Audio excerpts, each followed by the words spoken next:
This article discusses the importance of a national skills strategy in the UK, focusing on regional needs, flexibility in policies, and the role of local authorities and metro mayors in addressing skills shortages. In the UK, there are 10 million people who are digitally excluded and lacking basic skills. In a post-pandemic world where our ways of working and living have changed, this has a huge impact on the economy. Last year, it was reported that the UK was seriously underperforming in skills development compared to its international counterparts, and that skills and labour shortages are impacting employers in virtually all sectors of the economy. The government has introduced a variety of policies, including the £34 million boost for Skills Bootcamps in last year's budget, to support skills development. However, the ongoing challenge for this government and the future government is making sure these skills policies deliver on both the national and local level. Focusing on regional skills in order to succeed, it is vital any national skills policy supports regional skills development and acknowledges the different industry specialisms across the regions of the UK. These sector-specific hubs are growing across many regions and capitalising on the booming sectors, including manufacturing specialists in the Midlands, aerospace in the southwest and Liverpool, which has recently been identified as an emerging gaming sector. If the UK is to support the growth of these industries and improve skills development within the population, the government must design and implement a national skills strategy.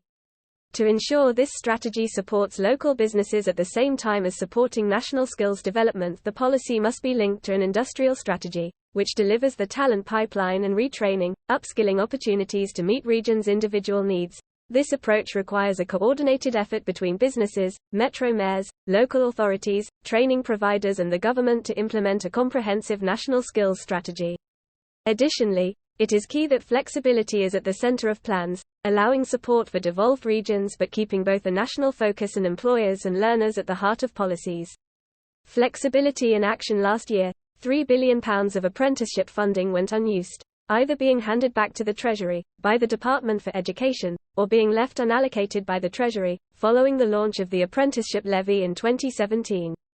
In the Liverpool City Region, Mayor Steve Rotherham was incited to take action when the underspend amounted to tens of millions of pounds.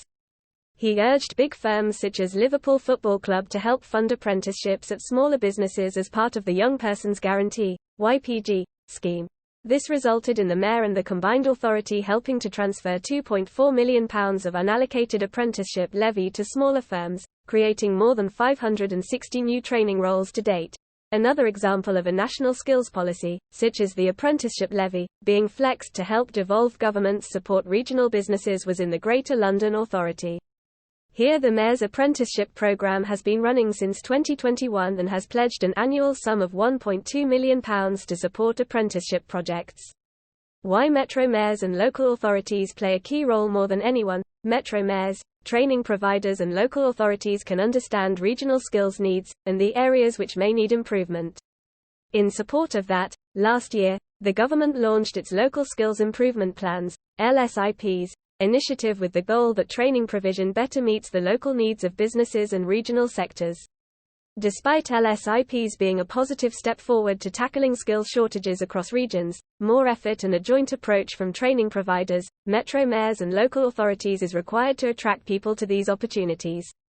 As if no one is willing to enter into the skills gaps in the first place, training providers cannot train and upskill people. Final thoughts. Without a national skills strategy which is employer and learner-led, focusing on flexibility and accessibility, the UK will continue to underperform in our skills development and miss out on considerable long-term economic growth.